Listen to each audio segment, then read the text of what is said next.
Оңтүстік Қаратұрын кен орнындағы өртті сөндіру үшін көршілес ұңғыманы бұрғылау жұмыстары басталды. Осы жағдайға байланысты құрылған жедел штаб мүшелері атқылап жатқан газ су қоспасының көзін көлбеу бұрғылау жолымен бітеу туралы шешім қабылдады.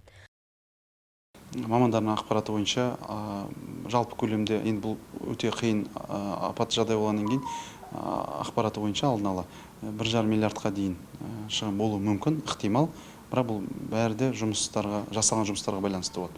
Бұны енді жұмыстар біткеннен кейін нақты айтылады шығар. Бозащы мұнай компаниясы өкілінің сөзінше бұрғылау жұмысы 20 күнге дейін созылуы мүмкін.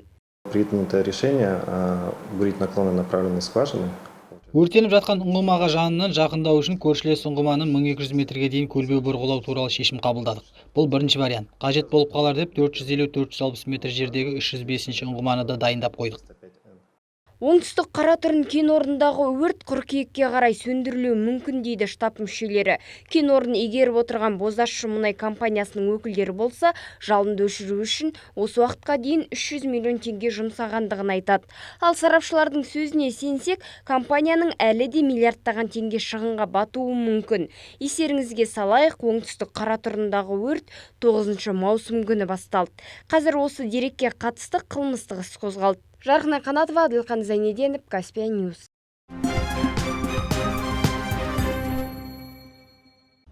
Қазтрансойл акционерлік қоғамы Жылыой ауданы аумағында тарихи ластанған жерлерді қалпына келтіру жұмыстарын жүргізіп жатыр. Бұл жұмыстар биылғы жылдың шілде айынан бастап Өзен Атырау-Самара магистральды мұнай құбырының 508 шақырымы тұсында жүзеге асуда. Биыл аталған ауданда қалпына келтірілетін жер 2 гектардан астам аумақты құрайды. Өткен ғасырдың 70 жылдары бөлінген жерлерді қалпына келтіру жұмыстары белгіленген жобаға сәйкес және мемлекеттік бақылау органдарының қадағалауымен жүзеге асырылды. Жұмыс 2 кезеңмен жасалады. Бірінші техникалық рекультивация бойынша ластанған жерлерді, яғни мұнаймен лайланған жерлерін қырып алып, жүк машиналарына тиеледі. На данном этапе техническая рекультивация нами проводится. Қазіргі уақытта техникалық рекультивация кезеңінде жердің беткі қабатын қырып, ластанған топырақты арнайы алаңдарға жөнелтіп жатырмыз. Ары қарай лас топырақ жойылады. Жерді қалпына келтіру жұмыстарына тиегіш және экскаватормен 12 жүк тасығыш көлігі тартылған. Жұмыс график бойынша өз уақытымен атқарылуда. Қабаты қырылып алынған жерлер тегістеліп таза топырақ төгілмек. Ол жайылып тығыздалады. Екінші биологиялық кезең бойынша өңделген жерлерге органикалық және минералды тыңайтқыштар себіледі. Топырақ жыртылып, көп жылдық шөп тұқымдар себіледі және суарылады. Бұл жұмыстар компанияның экологиялық және әлеуметтік жауапкершілігі болмақ. Ол алдымен тарихи бөлінген жерлерді бастапқы табиғат қалпына келтіреді. Одан соң осы аумақты ауыл шаруашылығы мақсатында қолдануға жол ашылады. Сондықтан біз бүлінген жерлерді сапалы өңделуін қадағалаймыз. Жерді қалпына келтіру жұмыстары біткен соң, уәкілетті жер қатынастары органдарына тапсырамыз. Жерді табиғи қалпына келтіру жұмыстарына жаңа технологиялар қолданылады. Ауыл шаруашылық мақсаттағы жерлер үшін аса маңызды саналатын аумақтың тазаланып, қайта қолданысқа енетінің жергілікті атқарушы орган өкілдері де құптайды. Біздің ауданымызда үлкен мұнай құбыры өтеді. Қазтрансойл компаниясы желі бойында тарихи бөлінген жерлерді қалпына келтіру жұмыстарын жүргізіп жатыр қазіргі таңда. Бұл үлкен іс игі дегім келеді. Өйткені бұл жерлердің бәрі де ауыл шаруашылығы мақсатындағы жерлер. Енді былай айтқанда мал жайылымдарына ыңғайлы. Сол жерлердің бәрін мұнай қалдығынан тазалап, қайта айналымға енгізілу бұл да бір үлкен құптарлық жағдай. Өзен Атырау-Самара магистральды мұнай құбырының бойындағы тарихи бүлінген жерлерді қайта қалпына келтіру компанияның бастамасымен 2011 жылдан бері жүргізіліп келеді. Бүгінгі күні қайта өңделген жер алаңы 21 гектардан астам аумақты құрайды. Бибігүл Таңатар, Ақмоншақ Әбілқасова, Әділхан Зайнеденов, Каспия Ньюс, Жылыой ауданынан.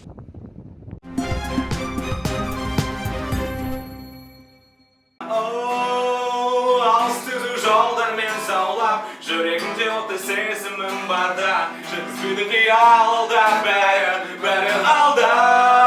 Атырауда дарынды жастарды қолдау мақсатында музыкалық зертхана ашылды. Клин Хаб орталығының ұйымдастыруымен ашылған зертханада демалыс күндері кастинг өткізіліп, оған 50-ге жуық жас қатысты. Солардың бірі Жанболат Шынғали. Ол өзі қалада кофейнялардың бірінде бариста болып жұмыс жасайды.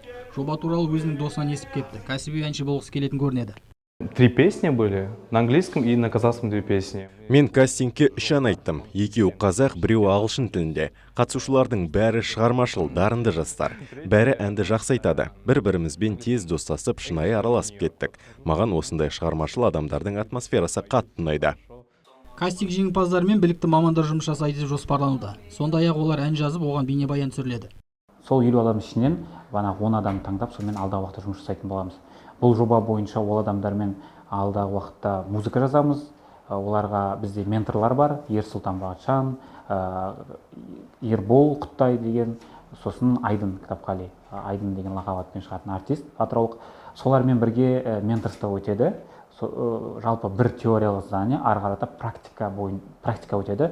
Практикада олар өздерінің әндерін, мұқабаларын, алдағы уақытта клиптерін, музыкалық видео түсіреді осы Атырауда. Бұл жерде басты шарттардың бірі барлығы қазақ тілінде болу керек, және Атырау облысының тұрғыны болу керек. Және жас аралығы 16-дан 35 жасқа дейін болу керек. Жобаға азаматтық бастамалар орталығы мен ішкі саясат басқармасы қолдау көрсетеді. Азамат Қуатұлы, Нұрсая Елбұрысова, Ақмарал Бейсенбаева, Каспия Ньюс.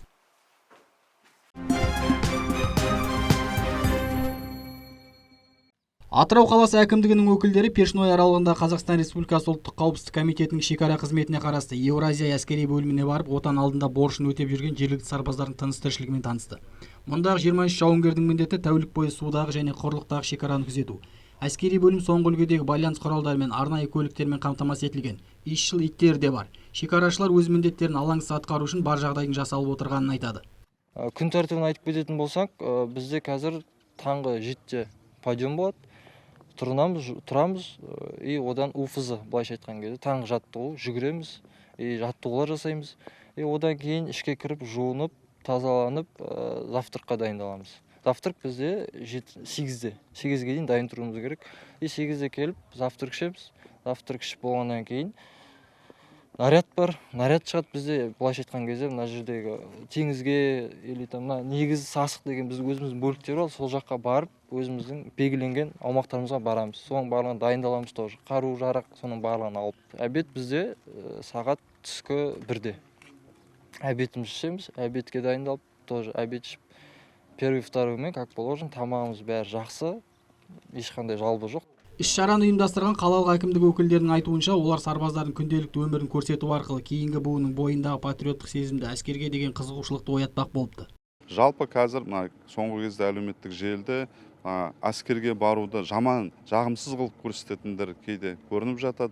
Бірақ дей тұрғанмен де біздің осы елімізді, жерімізді қорғайтын, отанымызды қорғайтын, өр рухты біздің жастарымыз, жалынды жастарымыз әскери өзінің ұлттық патриоттық рухын көрсетіп, әскери тәжірибесін шыңдаған, ол әскери әдісін, кәсіби шеберлігін көрсеткен, ол болашақта өзінің азамат болып қалыптасуына да жақсы әсер етті деп есептеймін.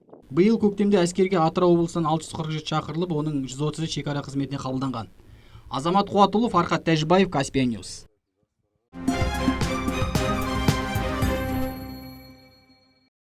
Атырау облысында ауыл тұрғындарына шағын несие беру үшін 1 миллиард 504 миллион теңге бөлінді. Қаржылай қолдау ауыл аманаты бағдарламасы аясында көрсетілмек. Нәтижесінде 188 кредит беріліп, 200-ге жуық жұмыс орны құрылу керек. Алайда 20 маусымнан бері түскен өтініш саны 80. Қазіргі уақытта 10 адамның тапсырған құжаты түгел. Қалғаны қажетті қағаздарды жинақтап жатыр. Облыстық әкімдікте өткен жиын барысында несие алу үшін қажетті құжаттардың санын қысқарту туралы ұсыныс айтылды.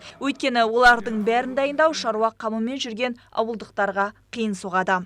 Ереже бойынша сіз айтып кеткендей, 17 түрлі құжат керек. Өздеріңіз білесіңдер, да, қазіргі кезде бізде безбарьерный алдымызда мақсатымыз осылай. Оптимизация. Ерте шаруа қожалықтар, кәсіпкерлер естігесін, көргесін шошымай ма? 17 құжат жинақтағанша олардың бүткіл жұмыстары бітеді. Оны упростить нельзя было? Ауыл аманаты жобасына барлық ауыл тұрғындары қатысып 5 немесе 7 жылға берілетін несиені ала алады. Сомасы 8,6 миллион теңгеге дейін. Жылдық сыйақысы 2,5% несие алу үшін ең алдымен азаматтың кепілге қоятын мүлкі болу керек, несие зейнет жасындағыларға берілмейді. Нұрбибі Теміртасова, Әділхан Зайнеденов, Каспия Ньюс.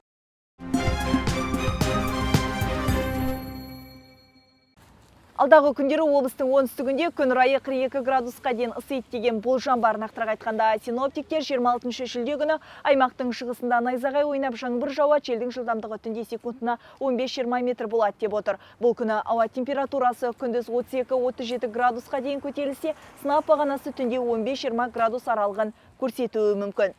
Ал 27 шілдеде солтүстік батыстан соққан желдің бағыты оңтүстік шығысқа ауысып, оның жылдамдығы секундына 9-14 метрге жетуі ықтимал. Түнде 15-20 градус, күндіз 34-39 градус ыссы болады. 28 күні де шілденің шіліңгірі сезіледі, өйткені дәл осы күні сынап бағанасы 42 градусқа дейін көтерілуі мүмкін. Нұрбибі Теміртасова, Айбек Өтемісов, Каспия Ньюс.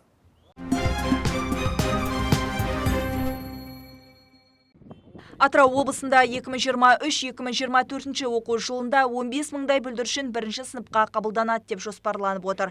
Қазіргі уақытта ата-аналардан баланы мектепке қабылдау туралы 14 мыңнан астам өтініш түскен. Оның 6,5 мыңы Атырау қаласына тиесілі. Бұл процесс 1 тамызға дейін жалғаспақ. Білім беру басқармасындағылардың айтуынша, ата-аналар электронды цифрлы кілт көмегімен егов порталы арқылы мемлекеттік қызметке қол жеткізе алады. Құжаттарында мәселе бар, немесе басқа елдің тұрғыны болып табылатын ата-аналардың балалары үшін мектептерде қағаз түрінде құжатты қабылдау жалғасуда. 1 тамыз күні портал жабылатындығын біз ата-аналардың қаперіне бергіміз келеді. Былтырғы жылы 16.100-ден астам бала бірінші сыныпқа қабылданған болатын.